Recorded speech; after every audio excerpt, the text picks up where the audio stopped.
کسی کی چوری نہیں پکڑ سکے، باہر کا بھیجا ہوا 1 روپیہ واپس نہیں کر سکے۔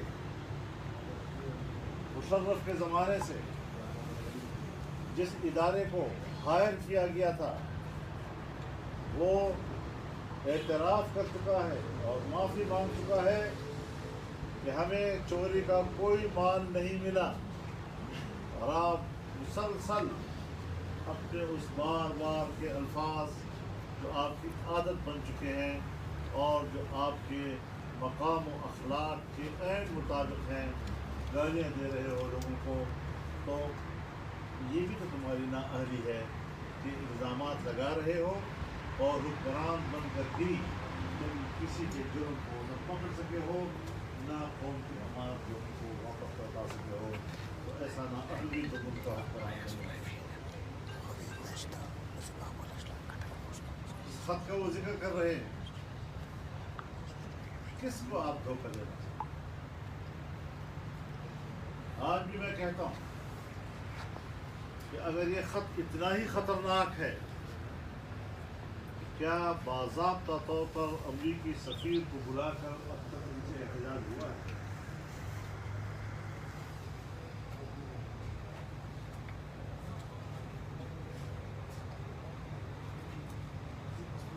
کیا یہ پاک ایمبیسی کی اسسمنٹ ہے؟ جن لوگوں سے ان کی گفتگو ہوئی ہے اس سے جو انہوں نے اخذ کیا ہے اس کو انہوں نے سفارتی کیبل کے ذریعے بھیجا،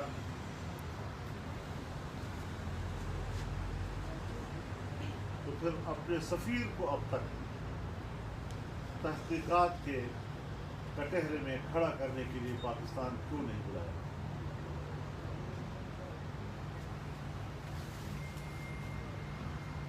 7 مارچ کو یہ خط لکھا گیا ہے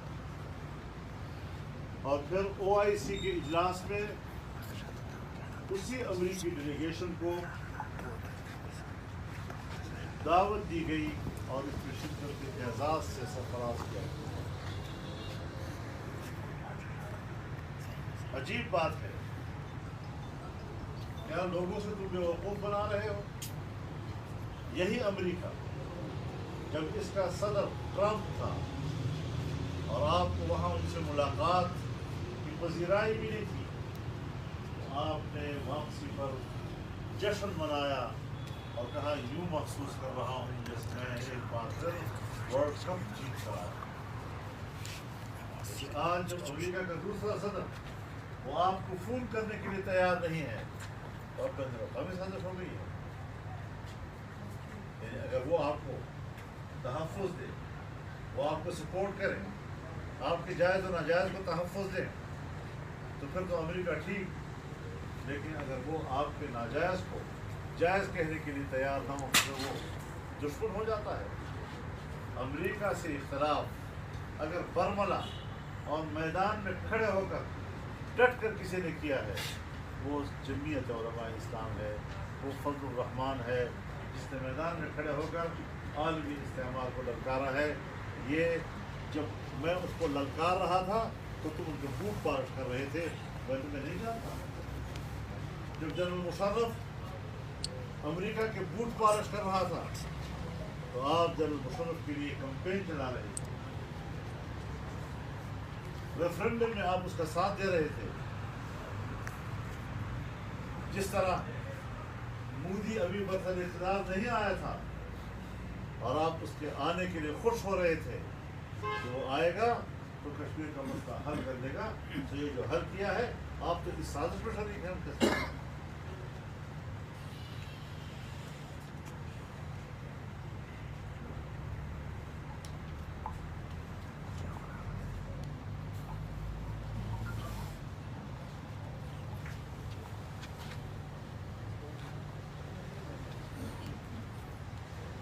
آج اس وقت اس کی ایک مہم جوئی یہ بھی ہے کہ فوج کے ادارے کو متنازع بنایا، ISI کی چیف کی نوٹیفیکیشن کو لٹکانا کس مقصد کے لیے تھا؟ اور کس کے اشارے پر ادارے کو بے توقیر کیا گیا؟ اطلاع کرا تو ہم بھی کرتے ہیں، لیکن ادارہ من حیث الادارہ اس کی بے توقیری ماضی میں جس طرح آپ نے کی، کیا پاکستان کی تاریخ میں سے کوئی مثال نہیں ہے؟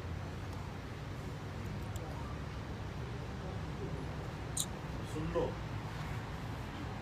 تمہاری بہانوں اور نشانوں کی سیاست ختم ہو چکی ہے۔ اب اپنے گھر کا راستہ توڑنے کی بجائے کسی اور گھر کا راستہ توڑنے کی فکر کیا ہے۔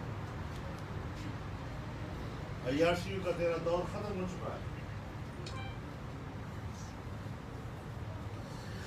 پوری دنیا کا احتساب کرنے والا آج انشاءاللہ خود احتساب بھی کرنے لگا۔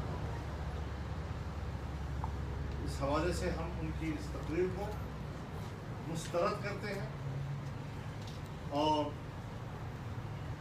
ایک ہارا ہوا انسان آج اپنے شکست کا اعتراف کے ساتھ گفتگو کر رہا تھا، اب تو سالوں کی بھی بات نہیں، مہینوں کی بھی بات نہیں، ہفتوں کی بھی بات نہیں، اب تو ایک دو دنوں کی بات ہے۔ اب تو حساب کتاب گھنٹوں کے حساب سے ہو رہا ہے اور آپ کا جانا ٹھہر گیا ہے، اور جس دن آپ جائیں گے یہ دن قوم کے لیے نجات کا دن ہوگا کہ ایسے نااہل، ایسے نالائق، ایسے ناجائز حکمران سے قوم کو نجات ہوگی۔ اور جن لوگوں کو آپ بکاؤ مال کہتے ہیں، جن کے بارے میں آپ کہتے ہیں کہ یہ ضمیر فروش ہیں، آپ جہاز اڑا کر ہر شہر میں جا کر ضمیر خرید رہے تھے، ممبران کو خرید رہے تھے اور اپنی حکومت بنا رہے تھے، اس وقت یہ آپ ہی کی نظر میں باضمیر تھے۔ آج جب وہ آپ کے خلاف میدان میں اتر آئے ہیں، اب وہ ضمیر کے فروخت کرنے والے ہو گئے ہیں۔ ایک معیار رکھو، روز روز تمہارے معیار بدلتے رہتے ہیں، ہماری طرح ہو جاؤ۔ پہلے دن سے آپ کو جو کہا ہے آج بھی اس پر قائم ہے، ایک لمحے کے لیے ہمارے موقف میں آپ کے لیے کوئی جھول نہیں آیا۔ اپنے موقع پہ ڈٹے رہنے کا سبق سیکھو۔ روز روز سیاست تبدیل کرتے ہو، کبھی ڈکٹیٹر کے ساتھ، کبھی اس کے ریفرنڈم کے لیے تحریک چلانے والے، پھر اسرائیل کے ایک تنظیم کے ساتھ ہو کر آپ کہتے ہیں میں اینٹی وار ایک این جی او کے ساتھ ہوں۔ وہ کون ہے جس کے الیکشن کمپین کے لیے آپ گئے تھے؟ وہ کنزرویٹو فرینڈز آف اسرائیل کر اس کا نمائندہ ہے، اس کے لوگوں کو پیچھے رکھ کر تم نے وہاں ان کے لیے کمپین چلائی ہے۔ ہم تمہارے اصل کو جانتے ہیں، تمہاری حیثیت کو جانتے ہیں، تمہارے رشتے کہاں کہاں پر ہیں، اور تم آج بھی اسلام اور دین اسلام کے خلاف کیا کیا سازشیں کر رہے ہو اور چادر اوڑھ رہے ہو، کبھی ریاست مدینہ کی، کبھی رحمت اللہ علیہ اتھارٹی کی، اور کبھی کس مقدس نام کی، منکر ہو کر اپنا نام معروف رکھتے ہو اور امن معروف کے نام سے جلسے کرتے ہو، غلاسوں کا ڈھیر اس کے اوپر قرآن کریم کا مقدس نام لکھتے ہیں۔ اب یہ کھیل ختم ہو چکا ہے،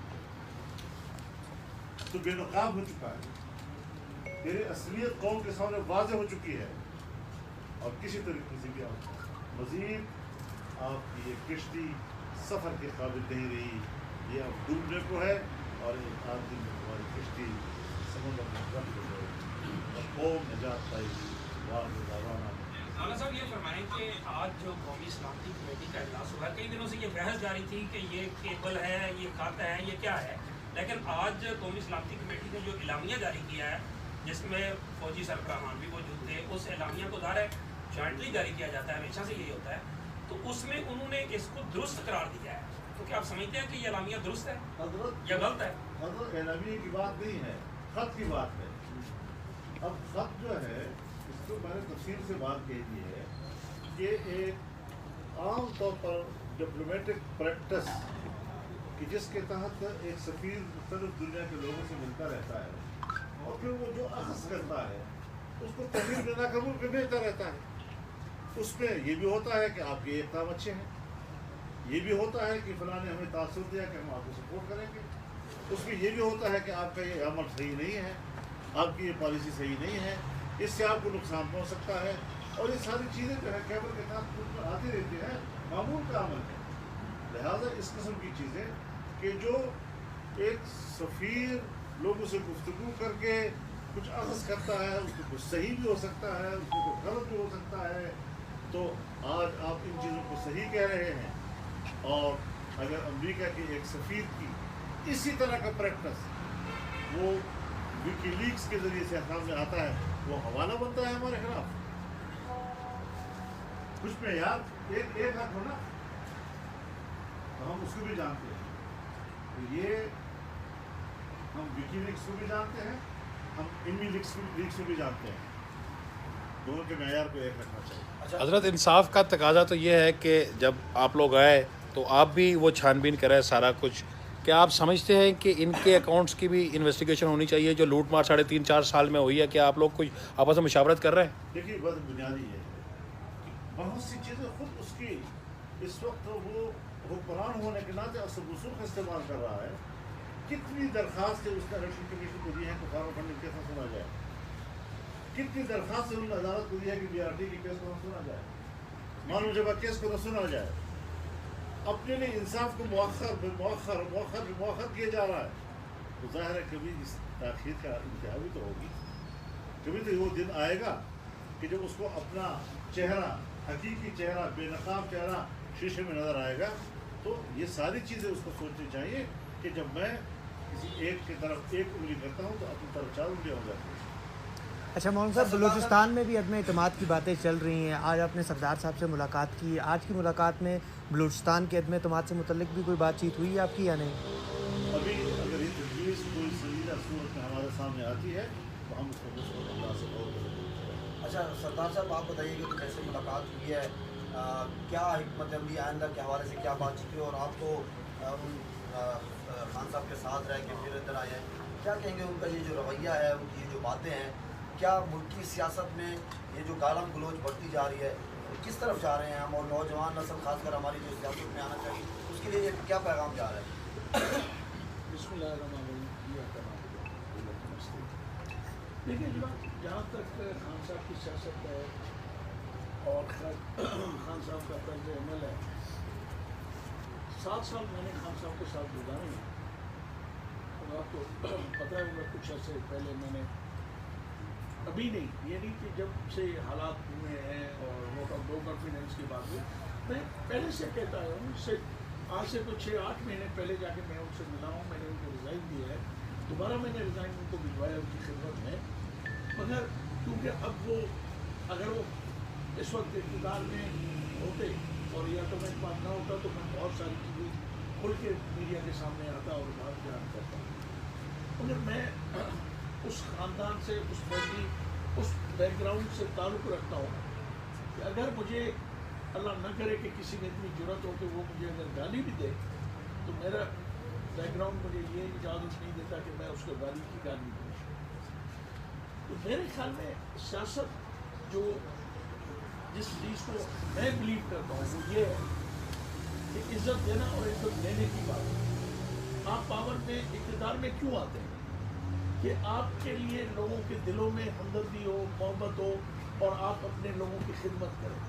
یہ جو ہماری اس وقت معذرت سے جو پی ٹی آئی کی سیاست ہے اس میں جو چند لوگ آئے ہوئے ہیں انہوں نے اس پوری سیاست کو, اس کی نہج کو چینج کر دیا.